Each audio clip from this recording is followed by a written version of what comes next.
కాకినాడ జిల్లా జగ్గంపేట స్థానిక ఎంపీడీఓ కార్యాలయంలో దివ్యాంగుల ఉపకరణాల గుర్తింపు శిబిరాన్ని ఎమ్మెల్యే జ్యోతుల నెహ్రూ ప్రారంభించారు. ఈ శిబిరంలో దివ్యాంగులకు అవసరమైన బ్యాటరీ ట్రైసైకిల్స్, సంక కర్రలు, శ్రవణ యంత్రాలు, కృత్రిమ కాళ్లు తదితర ఉపకరణాలు, ఆర్టీసీ బస్ పాస్ లో మెడికల్ క్యాంపులు నిర్వహించారు. క్యాంపులో పాల్గొన్న దివ్యాంగులందరికీ భోజన సదుపాయాన్ని కల్పించారు. ఈ సందర్భంగా నియోజకవర్గంలోని సామాజిక సేవా దృక్పథంతో రాష్ట్రంలోని అన్ని రకాల దివ్యాంగులకు చేయూతనివ్వాలని అనే సంకల్పంతో తమ ప్రభుత్వం అధికారంలోకి వచ్చిన వెంటనే 3,000 రూపాయలను పెన్షన్ 6,000గా ప్రకటించడాన్ని తెలిపారు. కార్యక్రమంలో జిల్లా దివ్యాంగుల అధ్యక్షులు మండపాక అప్పన్నదొర, ఉమా మనో వికాస కేంద్రం డైరెక్టర్ పెద్దిరెడ్డి తదితరులు పాల్గొన్నారు.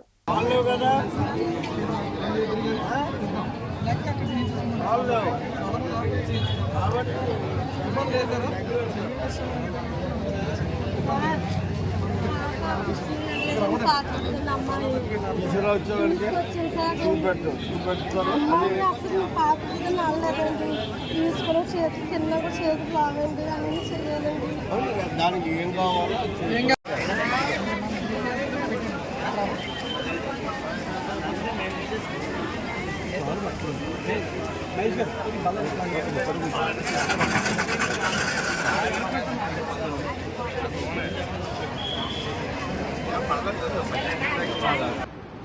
సామాజిక సేవా దృక్పథంతో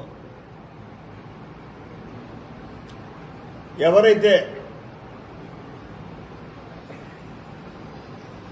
ఈ రాష్ట్రంలో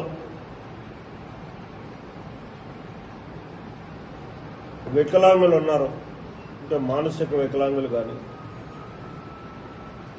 అలాగే వివిధ రకాలైనటువంటి కళ్ళు లేని వాళ్ళు కానీ, కాళ్ళు లేని వాళ్ళు కానీ, పుట్టుకతో కదలిక లేనటువంటి వాళ్ళు కానీ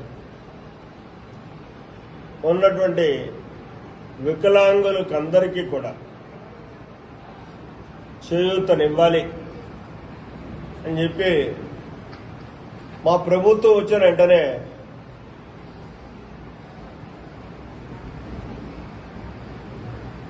₹3,000 ఉన్నటువంటి గతంలోనే చంద్రబాబు నాయుడు గారి ప్రభుత్వంలోనే 3,000 చేశారు వికలాంగులకి. ఆ 3,000 ఉన్నటువంటి దాన్ని 6,000 చేస్తూ 6,000 కాకుండా బెడ్ రీడ్ పేషెంట్స్ కానీ, బెడ్ రీడ్ వికలాంగులు కానీ ఎవరుంటే వాళ్ళకి 10,000 రూపాయలు చేయడం జరిగింది. ఇంకా బాగా డిజర్వింగ్ ఉండి అన్ని రకాలుగాని కూడా కదలలేనటువంటి పరిస్థితుల్లో ఉన్నటువంటి వాళ్ళందరికీ కూడా 15,000 రూపాయలు కూడా ఇచ్చే సందర్భం. అందుకోసం అయ్యే కాకుండా వివిధ రకాలైనటువంటి పరికరాలు ఇవాళ కేంద్ర రాష్ట్ర ప్రభుత్వాల యొక్క సమైక్యతతో మన జగ్గంపేటలో వికలాంగుల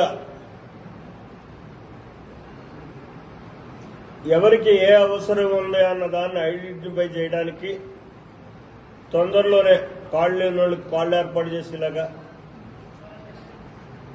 అలాగే నడవలేనటువంటి అవకాశం ఉన్న వాళ్ళకి బ్యాటరీ సైకిల్ కానీ, లేకపోతే బ్యాటరీ చైర్స్ కానీ, బ్యాటరీ మామూలు చైర్స్ కానీ వాళ్ళ యొక్క అవసరానికి అనుగుణంగా అన్నిటినీ, ఎక్కువగా ఇయర్ ఫోన్స్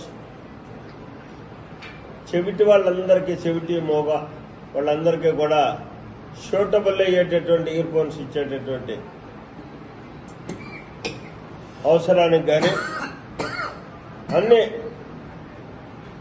పంపిణీ చేసేటటువంటి పరిస్థితుల కోసం వాళ్ళ మన జగ్గంపేట మండలాఫీసులో యావత్ జగ్గంపేట నియోజకవర్గం 4 మండలానికి కూడా వాళ్ళు రావడం జరిగింది. వాళ్ళందరికీ కూడా తగిన పరీక్షలు చేస్తున్నారు. ఆ పరీక్షల్లో వచ్చినటువంటి రిపోర్టులను బట్టి ఆయా అవసరాలకు అనుగుణంగా వాళ్ళకి ఆ సామాగ్రిని తొందరలోనే కేంద్ర రాష్ట్ర ప్రభుత్వాల యొక్క సమన్వయంతో ఈ కార్యక్రమాన్ని అందివ్వడం జరుగుతుంది. వాళ్ళందరికీ కూడా సామాగ్రిని ఇవ్వడం జరుగుతుంది. ఇది సామాజిక దృక్పథంతో పనిచేసేటటువంటి ప్రభుత్వం చేసేటటువంటి చర్యలు. దీనికి మా వంతు బాధ్యతగా ఇవాళ ఎవరైతే వికలాంగులకి తో వచ్చినటువంటి సహాయకారులకి